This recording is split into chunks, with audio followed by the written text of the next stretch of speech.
I'll sort of say a few words that I can and then perhaps leave it open for questions, because I'm sure you will listen to me for long enough this morning. I think that we're all very well aware of the problems that some of the biggest foreign investors have had in their projects in Russia, whether it's Shell's experiences with the Sakhalin 2 project and the raft of environmental legislation or the environmental misdemeanors that were thrown at them as soon as the project neared first production. We're very well aware of the difficulties that BP has had with its partners and in TNK-BP, although I would argue that has still been an extremely profitable venture for BP, and it ought to be regarded as a great success from that point of view. My big worry, before I talk about the coming back to something that was said about the Russian majors, my big worry is that as we look ahead, that the potentially leading performance of TNK-BP actually gets undermined by its acquisition by Rosneft.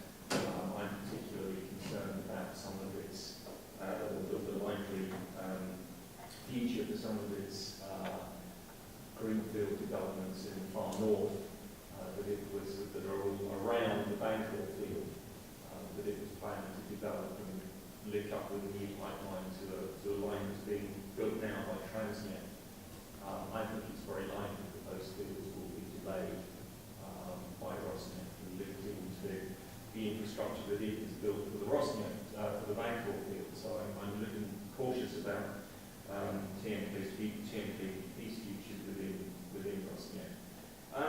But these sort of problems that the big companies have experienced are certainly there for small companies looking to operate in Russia.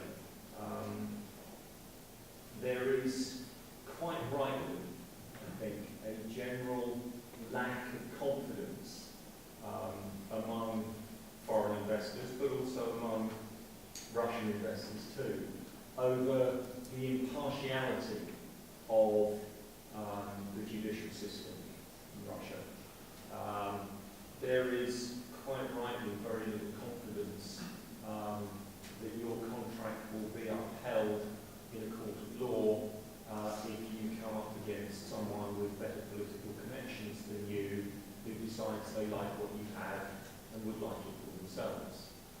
That is, I think, one of the major difficulties in a sort of perceptual sense that people have over investing as a small company in Russia.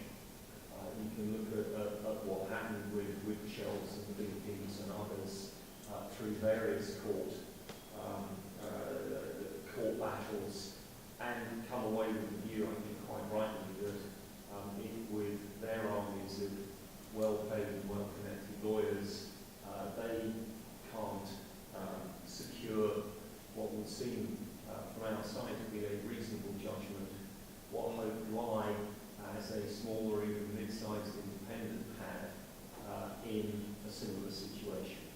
So just as with operations in Central Asia, the choosing of partners is necessary and I think is a very crucial part of any decision to look to go into Russia. The one thing, there are, I think, great similarities in terms of Kazakhstan. It's very much trying to pick the right familial relationship with the president, who will have the good relations with the president over the long term. You pick someone who's in today and suddenly is a certain longer after tomorrow, and your contract goes out of the window as your partner hightails it to Geneva or London or Hong Kong or wherever. And one perhaps not quite so obviously personal in Russia. I think there are, choices to be made about who you ally with and how you ally with people. As I pointed out earlier, there are numbers of executives who are coming out of big Russian oil companies who are looking for roles in potentially in small independent oil companies operating in Russia or with base in Russia. We've seen this in a number of companies. Matra Petroleum, which has, or had until it's in the process now of seeking shareholder approval to sell its one asset in Russia at the moment, but it took on a former TNK-BP senior manager to head up its operations as CEO, and the company is looking to cash in on the field that it's been developing near Orenburg, and use that to step into other operations, other potential projects in Russia and elsewhere in the region. And that kind of development came about because a company that started off as very much a foreign company has become much more Russian by bringing in domestic local talent, and that has been a way forward. Other companies are starting to do the same sort of thing. But it is a perilous road, and part of the problem is, as many companies have found throughout the region, whether it's Russia or Central Asia, that almost you don't want to be too successful, because if you're too successful, you run much more of a risk of losing everything. Moderate success to start off with, bringing in the right partners to give you a degree of protection from what can be and certainly has been a very arbitrary legal process, seems to be very much the way forward. And I think that the one takeaway I would try to leave everybody with is that partnership in Russia, partnership throughout the former Soviet Union, seems to be the most effective way of making projects there work. It certainly worked, I think, for Tethys. It certainly worked for other investors in Russia and in Caspian. Whether you are as large as Shell, that has made the Salem development work as a partnership, or whether you're as small as some of the independents that are going in.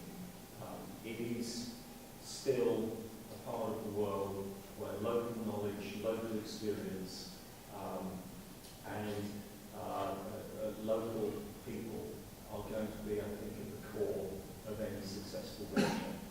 I think I'll probably leave it with that. I think we'll see where the questions go. Yeah, thank you.